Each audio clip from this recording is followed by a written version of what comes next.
Please be seated.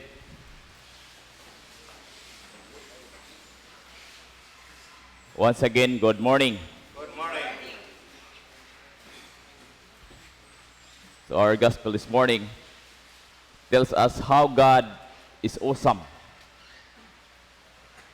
For those who has encountered the marvelous things that God has done, could see how awesome is our God. All things are possible with Him.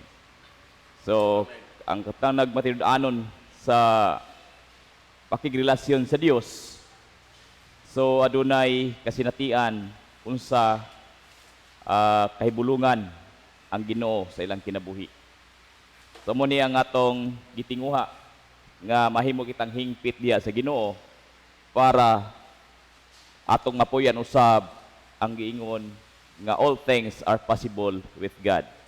Nga pinagi sa pulong sa Ginoo ang tanang butang posible kung kita lig-on diha sa kamatuoran sa Dios.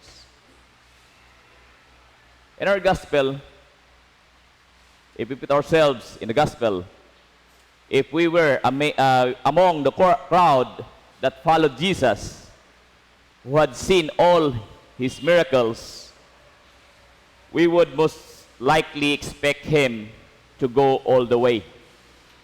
So, dili natin ganahan mo biya sa Ginoo kung kita nakawitness sa mga mirakulo nga gihimo ni Ginoong Kristo.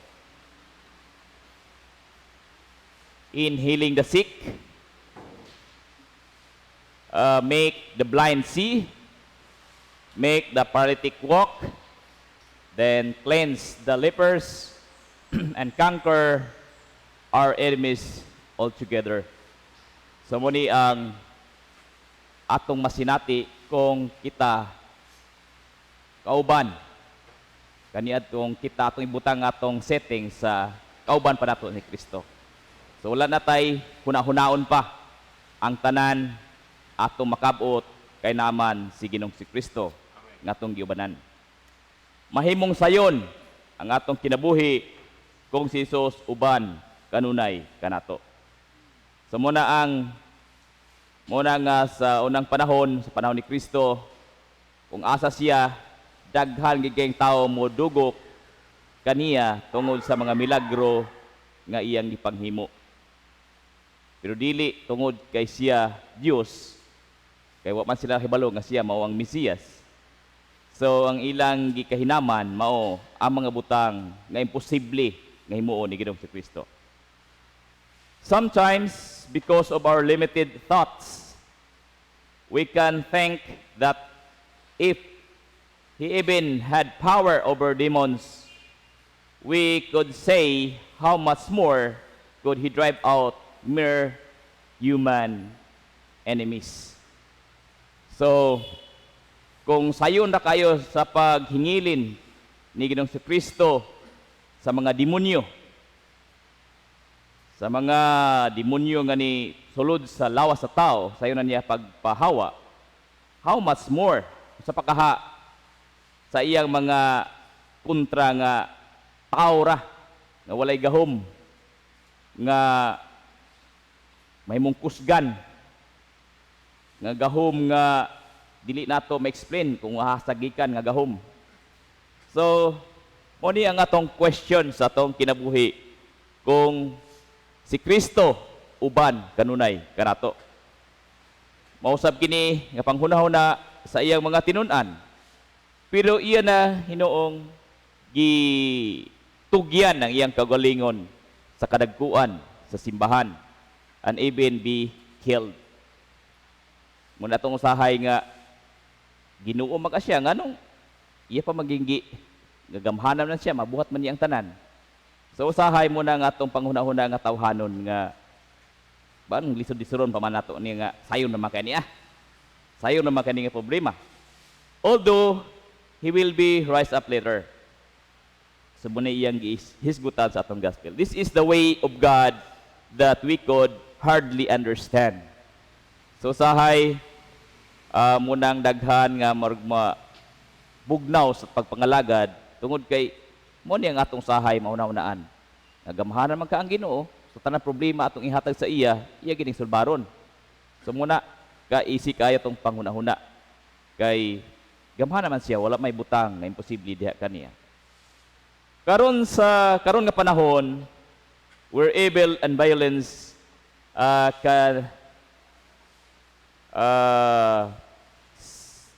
murag ni daog ang kiniang mga dautan. Most of us wonder why God does not simply intervene to wipe out all evil with His power. So nganong hang dili man dalion sa Ginoo pag luwas kanato o pagpahawa nining mga dautan, mga violence nga nanghitabo sa atong palibot kaysa gamhanan man. So as we go along, we still remember and we should remember that His thoughts is higher than our thoughts. Kung giunsa niya pag-conquer ang kalibutan, mausab ang atong pagabuhaton aron kita madaugon usab. So dili kini ang murag instant ba nga wala na tay buhaton, sampit na sa Ginoo, walang problema. So dili nga na ka instant ang Ginoo. Kay bisan gani sa Ginoo, iya gyung gihatagan og effort pag-conquer ang dautan nga iyang kinabuhi mao'y bugti sa atong kaluwasan. Pero kini ang maingon nato nga dili spoon feeding ang pamaagi sa Ginoo aron kita mahimong victorious or overcomer sa atong mga sitwasyon. But we must work out sa atong kinabuhi para mahimong mature ang atong estado at tubangan sa Ginoo. So kanang mga pagsulay usahay, so muna siya nakatabang para mahimutang mature tubangan sa Ginoo. Sometimes we question nganong kinahanglan nga moagi tag mga kalisdanan nga gamhanan man ang Ginoo sa nga atong Dios. Usahay makaingon ta nganong naa mantay dagkong problema sa atong tan-aw nga murag wala nay kasulbaran ug kung naaman ugaling solusyon pero mudagan pagpila ka katuigan nga pag-antos. So mo ni ang usahay di nato mabalansi nga grabe na tong inampuay sa Ginoo, luhod-luhod na tag inampu magpuasa apan murag wa pagyapon tubaga sa Ginoo ang atong pagampo. O niini nga paagi, we just think that we are in a training ground for us to become strong and firm in our believing in Him.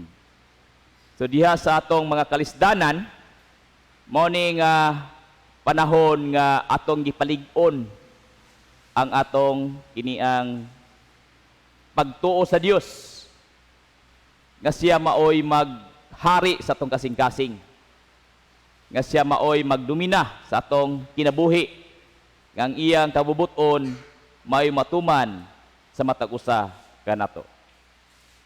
Kay kung masinati ko nato ang tumang pagsulay, mao pod ang atong pagdutdot sa Ginoo. Labi na kung wala na kay laing kadaganan para sa pagpangayo sa tabang. So makaingon ta sa Ginoo nga bahala kanako Ginoo. Wala na koy laing resources nga kakuhaan or kakuhaan og tabang. So gibuhat na nako ang akong part. So ikaw na ang bahala nini. So anak kay pagpanugyan sa imong kini ang mga problema. Pero usahay bisag ato nang gitugyan na pagyapon ang kabalaka.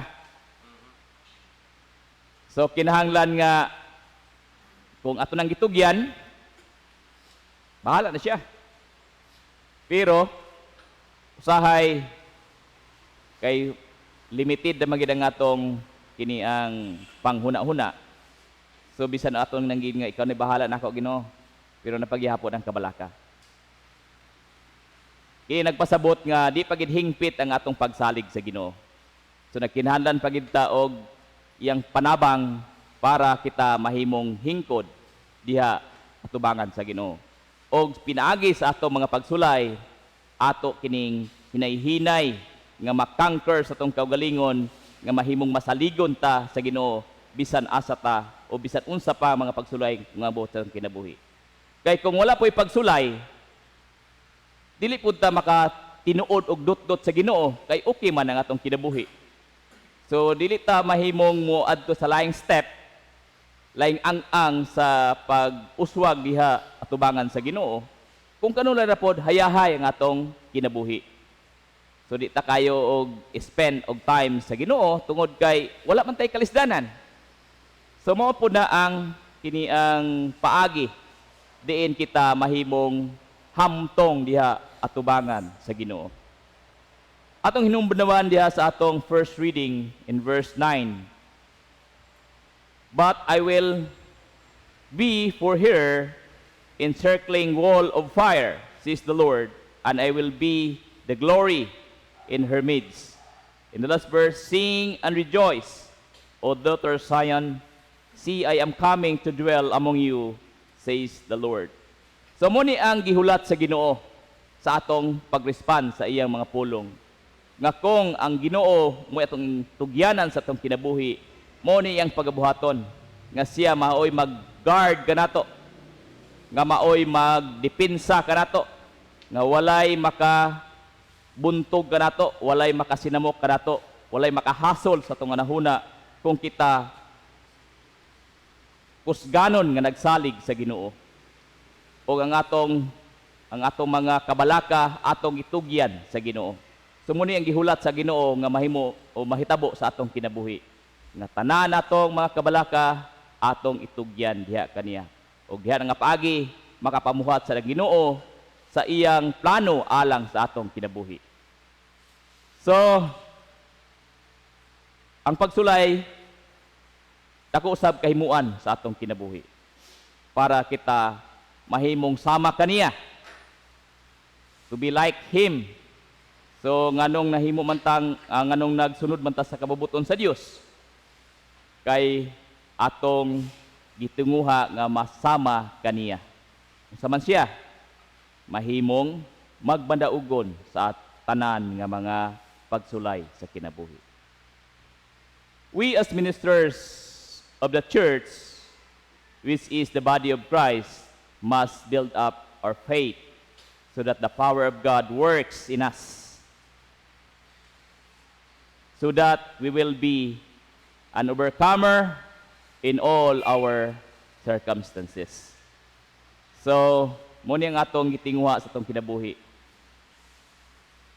Ang nakagraduate na ini, sila ni Pablo, silang tanan nga mga apostoles, nakagraduate na sila nini nga level.